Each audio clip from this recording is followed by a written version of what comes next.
The Green Hornet.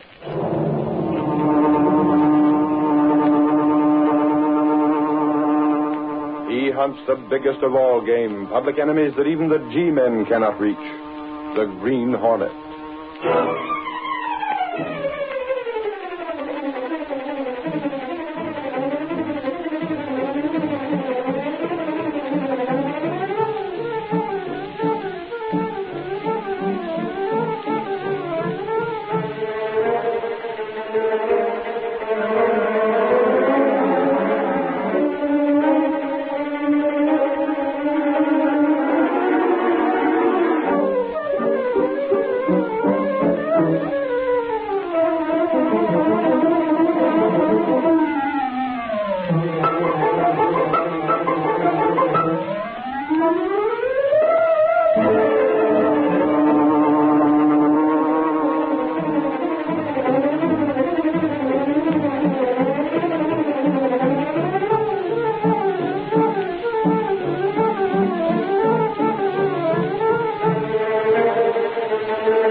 Adventure, words, and music.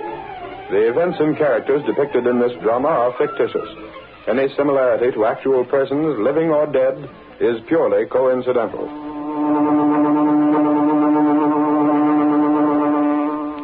Let successful radio, talkie, and recording artists show you the glamorous road to fame and fortune. Write the words and music for a song hit. Let the 3 J's, Joe, Jack, and Jim, do the rest. We publish and distribute. We guarantee to put your song in the hands of leading movie producers, orchestras, and radio stations. Get out of the rut. Write a song. How's that sound for an ad? Joe, you ought to quit music publishing and go in for ad writing. That'll get 'em. Sounds good, Joe. But you ought to have something about send for our free booklet and full details. Oh, I got that here, right down at the bottom. Now, the idea is that we'll run this in all the cheap magazines with a blank to be sent in. We've fiddled around with this racket long enough. Now it's time to branch out. That's the idea. Get into a nationwide business. Hold on, Jack. Maybe we should get a lawyer to look things over. We'll be using the mails, you know. I talked to the lawyer, Jim. We aren't breaking any laws. What about that line, submitting songs to radio stations, dance bands, and all that? We will. We'll submit them. If they toss them in the wastebasket, that's not our worry. Okay. Another thing the lawyer said. What's that? We ought to protect each other. I got some contracts here, see? Contracts for what? We all sign them. It's a partnership agreement so we don't break up. Break up? Yeah. Suppose one of us lands a job with a radio sponsor or something. None of us could. You know that, Jack. We worked as a harmony trio. We're washed up as far as that stuff goes. Maybe your pipes were never good for solo stuff, but Jim can do a good tenor. Oh, not me. I'm for the publishing racket. There's big dough in it. And we don't have to worry about commercial contracts running out. Just the same, we should have an agreement. If one of us pulls out or dies, the other two get his share of the work. That's fair enough, Jack. Sounds all right to me. I thought it'd be okay with you two. If we're going into big business, we might as well be organized right. And what about this ad? Is it okay with you two to go ahead and run it? Sure. The sooner we get started, the sooner the dough will begin rolling in.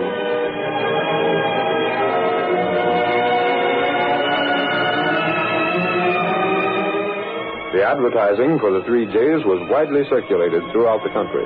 And a few weeks later, cash came pouring into the publisher's office with every mail delivery. Hundreds of hopeful young people awaited the verdict of the racketeer trio, just as Waldo Fielding did. Any mail for me today, Mother? Yes, Waldo. There's a letter from that song publisher. Where is it? Gee, I can hardly wait to hear what they say about my poem. Wouldn't it be swell if they put music to it and publish? There's the letter, Waldo. Gosh, if I could just get the start. Well, look at what some people make out of songs. I heard that sometimes a guy makes as much as... Ma! What is it, Waldo? They'll accept my poem. They will? Yeah, they like it. They'll have one of their best men write the tune, and then they'll publish it and see that it goes to all the radio stations and the movie studios and the dance bands. Oh, boy, I knew I could do it. But, Waldo, won't they expect a lot of money for doing all that? No. They say here that they'll take the chance on royalties. If I don't make anything, they won't make anything either. All I have to do is pay for the copyright, and the printing cost and mailing. But how much is that? Well, I suppose it'll seem like a lot to you, Mom. It's about $50. $50? But that's not much, really. Why, I'll bet a lawyer would charge almost that much just to get the copyright for me. And it might bring me in as much as $500,000. But, Waldo, $50. We haven't got that Well, I'll much. get it. I'll sell my camera, and I can get something for my banjo. The chances are that Steve will pay a little for my shotgun.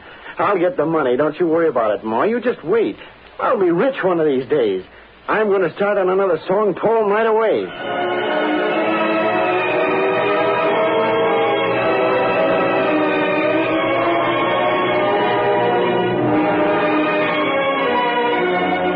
Several more weeks elapsed, and Joe, Jack, and Jim found a veritable gold mine in their venture. They expanded in their advertising, moved into larger offices, and then one day... Hey, Joe. Jack. Yeah, Jim? The better business people have been checking up. So what? They don't like our way of doing business. Oh, they don't, huh? Well, isn't that too bad? What are they going to do about it? They'll probably publish some warnings about us. The suckers that send lyrics and tunes to us won't listen to warnings. They're so convinced that their stuff is good, they'll believe whatever they want to believe. That's the psychology of this business. Well, just passing on what that bird from the Business Bureau told me. He claimed we're running a racket. It isn't a racket at all. We take a certain fee for publishing a song, agree to secure copyright, furnish a tune or lyric, whichever is required, and have a certain number of copies printed and distributed. And we do all those things. Certainly. We fulfill our part of the contract to the letter. There isn't a law in the country that can touch us. But it won't do us any good to have newspaper ads calling attention to our way of doing business. Well, we can't stop it, can we? Well, I thought if it was agreeable to you two, I'd make a few promises to stall things off for a while. We're really just getting a foothold. An ad in a paper in one city isn't going to hurt us much. Our business is nationwide. Let them advertise. Can't hurt us. Okay, Jack, it's up to you. And Joe? I agree with Jack. Now, what about the tunes for this batch of stuff that came in today? You got it all sorted according to meter, haven't you? Yeah. Okay, then let's have it. I'll rap out a few little jingles and give them some music. Seems to me it's kind of risky using the same tune for half a dozen different songs. Nah, the stuff never amounts to anything. Nobody will ever hear it. What's the difference? I can't think of 150 new tunes every day. You keep the stuff pretty well scattered, though, don't you, Jim? Sure. For example, I'll use that tune, Moonlight Love, on the poem of a guy in New York, one in St. Louis, maybe one in Omaha, one on the West Coast. That saved me writing 4 different tunes, see? It'd be kind of tough if the fellas ever got together and found they had the same tune. Fat chance of that. Now, what would happen if one of the songs became a hit? A hit? That's a good one, Joe. How can any of this stuff ever be a hit? We'll see to it that it isn't. I wanted to speak to you. We're in conference. What do you want here? My name is Fielding. Waldo Fielding. I sent you a song a few weeks ago. Remember the name? Sorry, Fielding. We're in conference now. We can't be disturbed. I've been trying for 4 days to see you. I spent all my money. What do you want to see us about, kid? My song. Did you get your copies of it? Yes, sir, but I wondered if there hadn't been some sales made. Where are you from? Simmons Corners. Well, what are you doing here in the big city? Well, I thought my song would be selling, so I came here. I thought I might be able to do better if I was working closer with you. You see the girl in the outer office and ask her to check up on the sales of your song. But I doubt if it's had any sales yet. You know, it takes time to put the new things over. Well, I thought I might make a personal appearance with an orchestra or something. Well, we'll send for you when we want you for that, kid. I did speak to the girl. What'd she tell you? She said that there hadn't been any sales yet. Well, that's the answer then. Why don't you go back to Simmons Corners or wherever your home is and stay there till we send for you? Well, look, there must be some sales. If you sent that song out to all the people you claim you did, I haven't eaten in 2 days. I gotta have some money. Well, what do you want us to do? Dish it out of our pockets? We're running a publishing house, not a traveler's aid. Yes, sir. We sent you 50 copies of the song. Why don't you go out in the street corner and try to peddle them or something? That's one way to drum up business. Yes, sir. Do you want to buy a song? Say, mister, do you want to buy a copy of my song? Not today.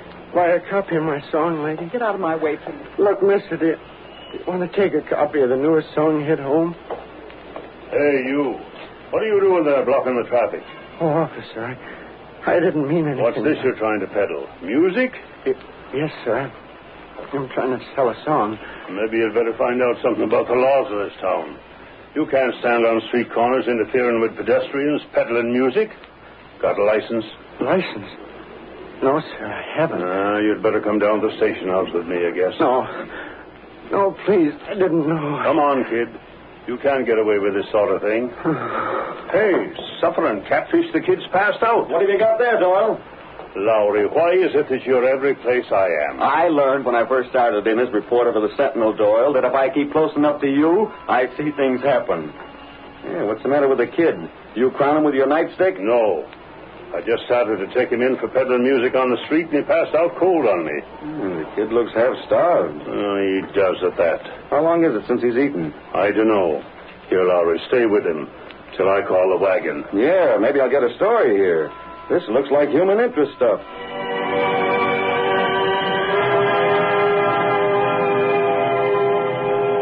Ed Lowry, the star reporter of the Daily Sentinel, came into the office of the young publisher Britt Reed a couple of hours later. Miss Case, Reed's secretary, said, Mr. Reed's not in now, Lowry. But I gotta see him about a special story. Still out. Where? How the dickens do I know where he goes? I'm the last one he tells. It's discouraging. Discouraging? Hey, now listen, Casey. Don't get ideas that the boss is interested in you. He travels with the 400. Don't be idiotic. As far as Britt Reed is concerned, you're just part of the office furniture. But I do wish he'd settled down long enough so I could write to his father with some feeling of confidence. What's the trouble? Oh, just as soon as I write Mr. Reed and tell him that Britt's taking an interest in the Daily Sentinel, he disappears. Lady, if I had his dough, I'd never come to the office. During the past week, he's been out to some affair almost every night. He's bored with the office again. Well, he'll get his fill of nightlife and then settle down again. Yes, until he gets his fill of the newspaper business again. Oh, here he is. Say, boss, I ran into Doyle, the big cop, today. Oh, yes? And he had a kid in tow. The kid had passed out from hunger. But when Doyle spotted him first, he was trying to peddle a song he'd written. A song? And it ties right in with the racket we've been working on. What racket was that, Lowry? Music publishing. You know, those wildcat publishers that call themselves Joe, Jack, and Jim, the 3 J's? Who are they? A broken-down vocal trio that hit a good racket. I got a first-hand story from one of the victims of the racket. The poor kid got just enough encouragement from them to quit his job and leave home. Here's the song he wrote. I brought a copy for you. Well, leave it with Miss Case. I'll take it with me when I get home. But what about my story? I got pictures of the kid. Well, speak to the city editor about it. He's paid to handle that sort of thing. But maybe there's editorial meat in it. Gunnigan's the best judge for that. Oh, hang it all. What's the matter, Lowry? Well, look here, boss. Take it to Gunnigan, Lowry. Okay. I'll take it to Gunnigan. There's the words and music. Mr. Reed. Yes, Miss Case? I'm going to stick my neck out again. Isn't there something we can do to make the office more attractive for you? Oh, no, it's quite all right, Miss Case. Then why can't... Why won't you... Oh, I understand, Miss Case. You're concerned again because I'm spending too little time around here. Frankly, I am, Mr. Reed. I hate to keep writing your father that you... I'm sorry. But you'll have to admit that newspaper work hasn't a great deal of adventure. It might have. Oh, yes, Miss Case, it might have. There was plenty of excitement while the Green Hornet was so active. There was, wasn't there? I wonder if the Hornet has been killed. Killed? Well, why, Miss Case? We haven't had a story about a Hornet adventure in quite a while. That's true. He may have been killed, or he may have, retired. I doubt if the Green Hornet would retire, Miss Case. Well, perhaps then the police and public have been so greatly aroused that the Hornet doesn't risk making another appearance. That's quite possible. I never saw you more interested in the newspaper than while the Green Hornet was running wild. Well, you must admit the Green Hornet furnished news. He certainly did.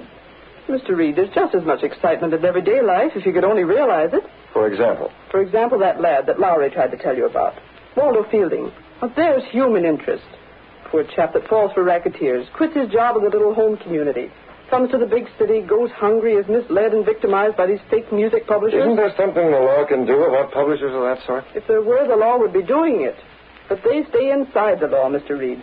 According to Lowry, they have a contract, and they fulfill the terms of the contract. So the law is helpless. I've heard about the racket, Miss Case. Aren't you going into your office? No, I think I'll leave for the day. It's after 4. But, Mr. I'll take the Reed... song along with me just to satisfy Lowry. Very well. See you sometime tomorrow. You will stop in then tomorrow. Oh, yes, I'll probably stop in. If the Green Hornet would only start up again, and perhaps Britt Reed would become interested in the publication of news.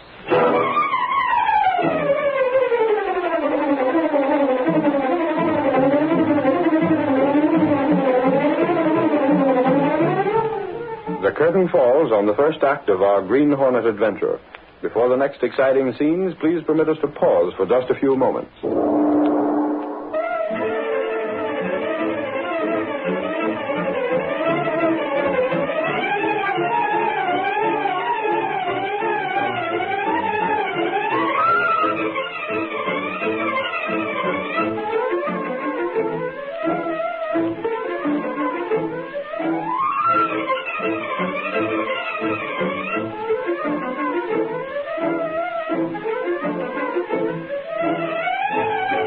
Now to continue our story.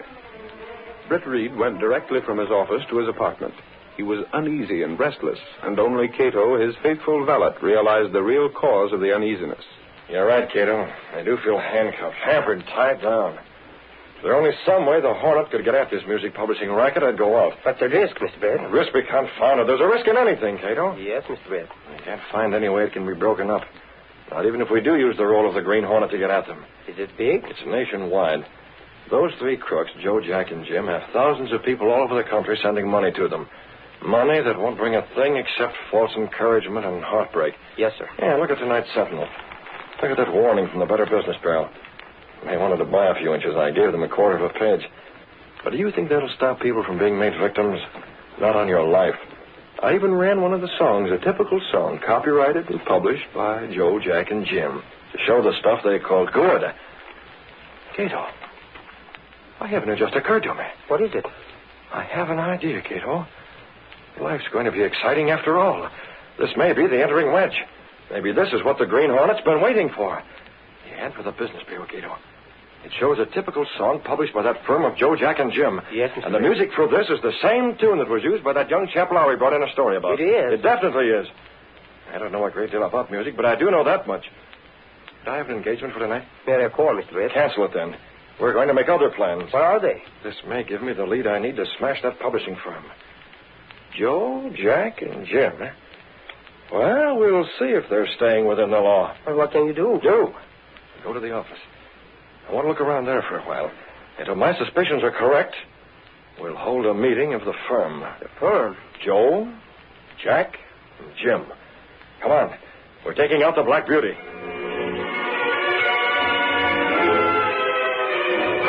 Britt Reed went through a secret panel in the rear of his clothes press, and then by means of a passage between the walls of the apartment building, he reached a small door that opened into the loft of an old, supposedly abandoned livery stable. It was here, unknown to everyone, that the sleek black car of the Green Hornet was housed. Is the car ready, Cato? Yes, sir. All right, get in. Mask? Here, in compartment. Gas weapon? Here. Good enough. I want to telephone Joe, Jack, and Jim, but I can do that from their own office later on this evening. Yes, sir. Now, let's get going.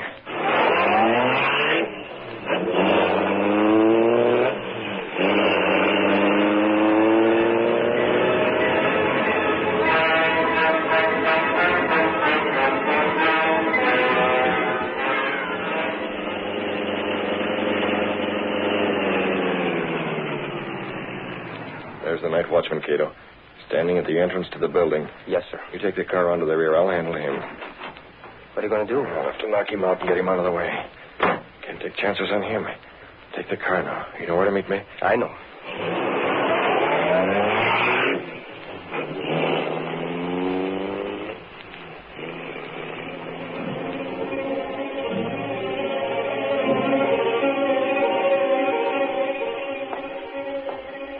Hat brim pulled low over his eyes, almost hiding the mask, the Green Hornet approached the entrance of the office building where a man stood smoking a pipe.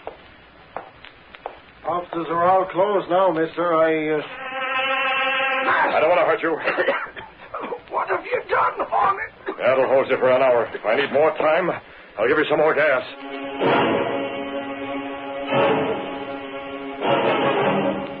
Dragging the unconscious form of the watchman inside the building, the Green Hornet left him in a corner, then ran the elevator to the 10th floor. Half an hour later, the three Jays had a phone call at their apartment. I suppose that's just another one of these would-be writers calling for information on a song hit. Answer, Jack. Hello? I wish we'd given that Fielding kid a little dough. Oh, stop harping about him, Jim. Yeah. Passing out in the street like he did. Hunger. That won't do us any good. Well, it won't hurt us any. Yeah? For the love of Pete, forget him. He just won. Yeah. He should have come to the city in the first place. Maybe you're right, Joe. That'll be swell. Who's he got on the phone? I don't know. Looks as if it's something pretty good. Yes, sir. Right away. Hey, fellas, we're set to really go places. Who was that? A publisher. Publisher? Magazine publisher. One of those cheap picture mags. He's in town for the evening and wants to talk to us about running a picture story of our business. Yeah? Hey, that would be swell publicity. Wouldn't it, though? That'll offset what the Sentinel Light has done. Won't offset it. It's a national magazine. When do you see him? Right away. He asked if I couldn't meet him in our office tonight. Tonight? Yeah, and let him see what sort of picture story could be run. Good, we'll go with you. Yeah, come on, let's start. This is the break of a lifetime.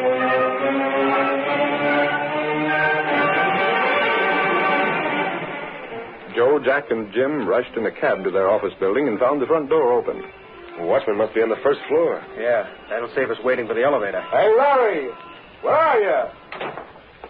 He isn't on the first floor. The elevator just coming down now. Shouldn't leave the front door open like that. Don't worry about it. Well, Larry, You're covered. What in place? Mask! The Green Hornet. One of you can run this elevator. Get in there or I'll fold you up where the night watchman is. You killed him, murder. Get aboard. Don't shoot, don't shoot. Well, what are you after? Up to your office. Get going now. Your 10th floor, you know. Stop waving that gun around. I'll stop by letting you have it at the first sign of any rough stuff. Take it. Go. Jim. Let that warn you two. Oh, shot him in cold blood. Yeah. How do you like it? Leave him right where he is. You open that door and get to your office. What are you going to do? You'll find out. Step along there. There's a light there. I left it. You needn't think about the magazine publisher because I was the one who phoned you. I took the liberty of using your own telephone. I have keys. You won't need them. I've unlocked the door and everything else that needs unlocking. Now what? Sit down in there. What's all this stuff? Your so-called song hit. Yeah, I see. A couple of them have possibilities, haven't they, Jack? Why, sure they have. Suppose the Green Hornet were to steal one of them. Let's just suppose there would be a lot of publicity about the Green Hornet shooting 2 men, maybe more, to get possession of one specific song. What would happen to the sale of that song? Hey, that's right. It would become the hit of the week. Every band would use it, every radio station would be featuring it on a song and bring thousands and thousands of dollars in royalties. Maybe we can make a deal. Before I finish talking to you crooks, you won't want that sort of thing to happen. What? Why not? Look here, Hornet. You two are going to be broke. You're going to be smashed to a finish. Broke? Smashed. I've already addressed a few envelopes, and I'll see that the rest are addressed. There they are. Take a look at them. I don't understand. You will. Take a look at those 3 sheets of music I've laid out for you. What about it? Who wrote that music? We did. What of it? And who secured copyrights? We did. See, Every one of these songs can be made into a hit tune with the right promotion. I think I can see that it gets that promotion. I've already explained how. Well, a hit is what We can't afford a hit. Suppose, for example, this number becomes a hit. What do you suppose the authors of these other songs with the same music would do? They'd sue, wouldn't they? Yeah, they'd probably There were sue. probably a dozen other poets who've been given the same melody for their song. They'd all start lawsuits. You two'd be dragged through every court in the country. Your whole racketeering business would be laid out in the open. Can you stand having a sensational song hit? I don't know. You know you can't. That's why I came here. It was a mistake. That's it. It was a mistake. Mistake? The printers made a mistake. They got the words and music. That's truth, then. I could go through your files and show you plenty of the same sort of mistakes. Sit down at that desk. What do you want? Money, lots of money. There's your checkbook. I happen to notice your bank balance there. You can write a lot of checks. Checks? I said checks. For who? Make out the first to Harvey Dale, D-A-L-E. According to your records, he's paid in $150. That's the amount you'll send him. And who else? Start writing. I'll do it. Oh, no, we'll have Jack do it.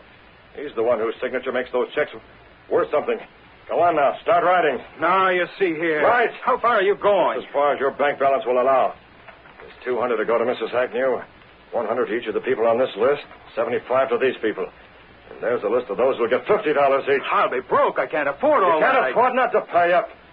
You'll afford it a whole lot better than these people who contributed to your success. And there's another thing, Jack. Rob and steal. Shut up! I said there was another thing. We may have to overdraw your bank account considerably. I can't. You better convert some of the bonds you hold to cover the checks you make out tonight. I You can't. might even have to trade in some life insurance. If you don't cover those checks, you'll mighty soon find yourself not only in court, but eventually in jail. What would a jury made of people who read all about your racket in the magazines and newspapers give you? Take your choice, Rat. Go broke and stay free, or go broke and go to jail. And make out checks until you get the writer's cramp. And see that those checks clear the bank.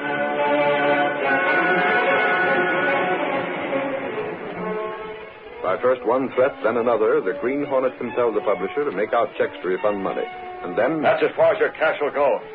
I'll see to it that these envelopes are mailed. You can't get away with it. No? Well, let me explain that I can still make one of your songs a hit. The song that Jim gave his life to keep from the Green Hornet. A song that has some hidden significance to the Green Hornet. One small bit of the song torn and found in the clenched fist of the latest victim of the Hornet's weapon. Well, Jim. I'm taking him with me. I'll know whether or not those checks clear the bank. If they don't, Jim will be found with this emblem plastered to his forehead. The mark of the Green Hornet. And this part of this song clenched in his fist. Wait. If we don't stop payment, if those checks go Then through... you'll have nothing but poverty to worry you. And don't try another racket like this one. The Green Hornet can make one of your songs a hit at any time. Only the next time, it might be one of you who furnishes the clenched fist.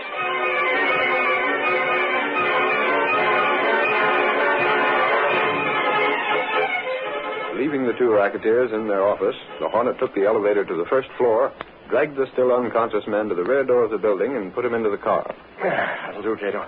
What do we do with him? We'll have to keep him under cover until these checks clear the bank. And then, Cato, we can let him go.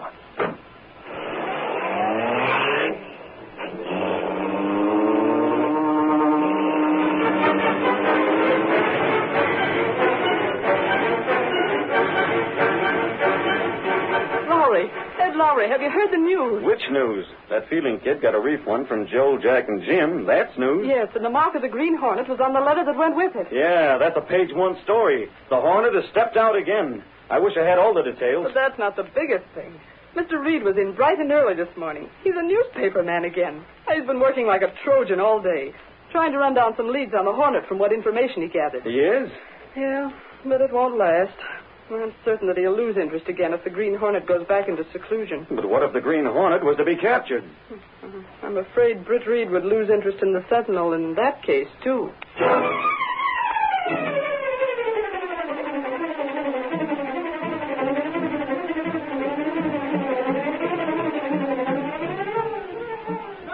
Pepper! Green Hornet mails check!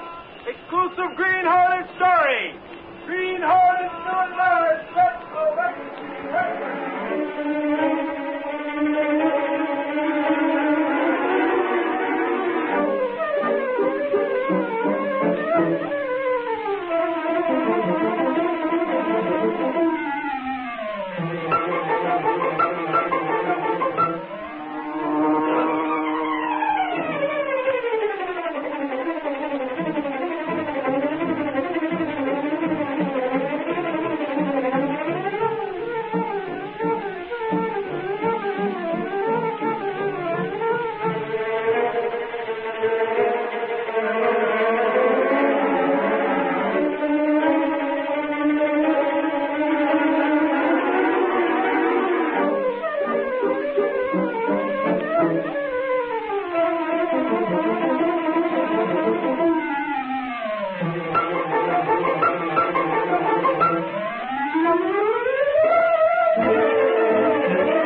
The story you have just heard is a copyrighted feature of the Green Hornet, Incorporated.